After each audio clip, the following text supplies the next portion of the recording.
Hello friends. Today we are going to discuss the important topic of the psychological law of consumptions.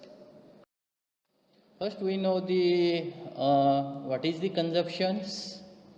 The consumption simply means it is a destruction of utility or use of goods means consumption. The in psychological law of consumption is given by the economics James Keynes. The Keynesian concept of consumption functions stems from the fundamental law of consumption, which states that there is a common tendency for a people to spend more on consumption when income increases, but not to the same extent as the rise in income, because a part of the income is also saved. Means the law of consumptions.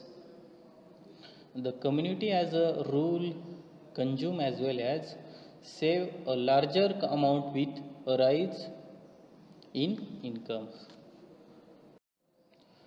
Then discuss with the propositions of the law of consumption.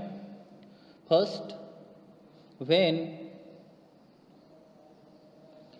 the increase in income of a community increases, the consumption expenditure of the community will also increase, but less proportionately. Simply means in given tables,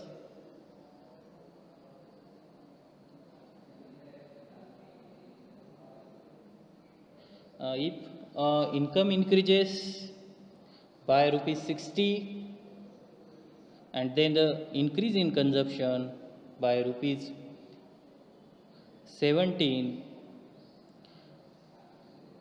and total saving is minus 10.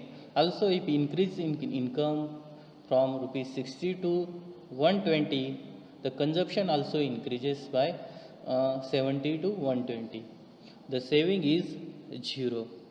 But if income increases 180 rupees, the saving also increases 120 to 170.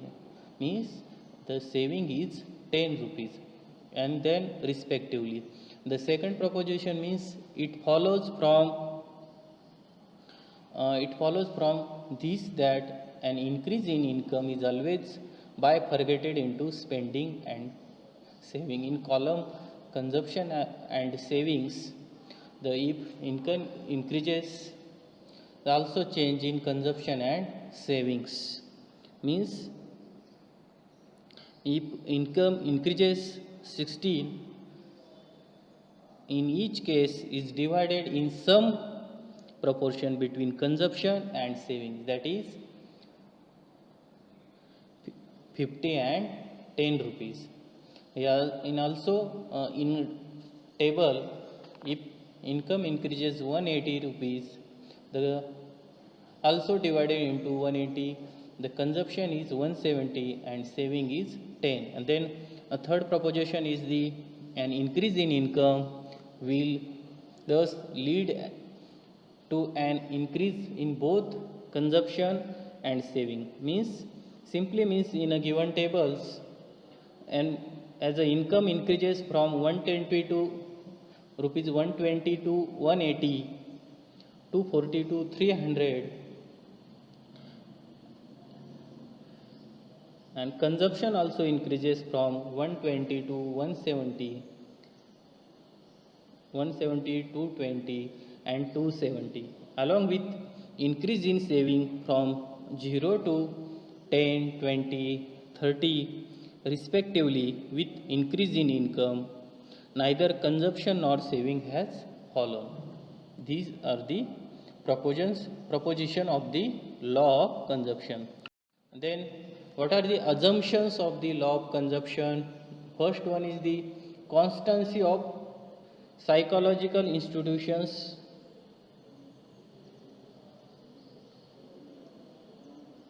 Constancy of psychological and institutional factors means the propensity to consume will remain stable owing to the constancy of the existing psychological and institutional complexity influencing the consumption expenditure. Then laissez-faire policy means it is assumed that there exists a pre-capitalistic economy in which there is no government restriction on consumption when income increases. Then last assumption is the economic conditions. Normal economic condition means general economic conditions are normal and there are no abnormal and extraordinary circumstances such as war, civil revolutions, recession and inflation in the normal economic condition. These are the assumptions of the psychological law of consumption. Then we discuss the what are the importance of the consumption functions or implication of the Keynes law. The first is the invalidate Say's law.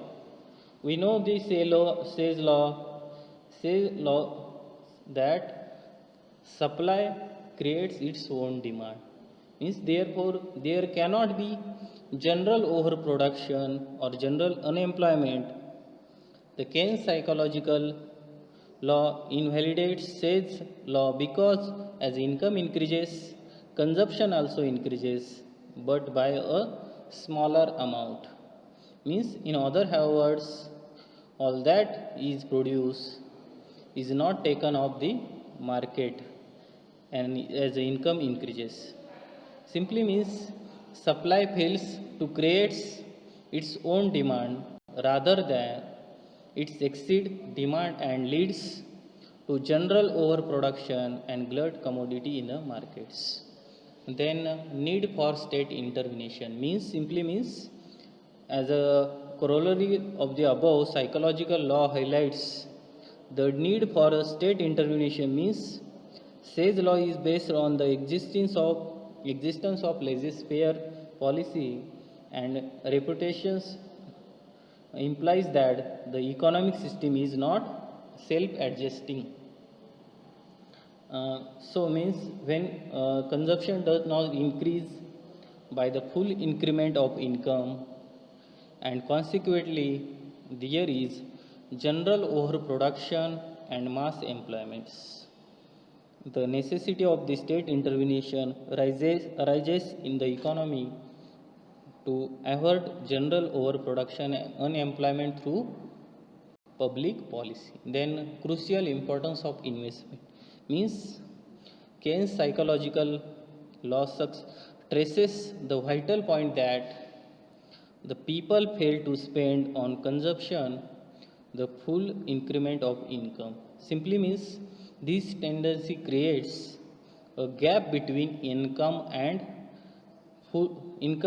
consumptions, which can only be filled by either increased investment or consumption. If either of them fails to rise, output and employment will inevitably falls. Then existence of underemployment equilibrium means Keynes of unemployment equilibrium is also based on the psychologically law of consumption. The point of the effective demand which determine the equilibrium level of employment is not on full employment but of unemployment because consumers do not spend the full increment of their income on consumption and there remains in deficiency in aggregate demands. Then declining tendency of the marginal efficiency of capital simply means the psychological law also points towards the tendency of declining marginal efficiency of capital in a laissez-faire economy. When if income increases and consumption does not increase to the same extent, there is a fall in demand for consumer goods. This results in a glut of the commodity in a markets. Then explanations of the turning point of business cycle. It simply means this law explain the turning point of business cycles before the economy reaches the full employment level. The downturn starts because people fail to spend the full increments of their income on consumptions. Means this leads to fall in demand, overproduction, unemployment, and decline in the marginal efficiency of capital. Thank you.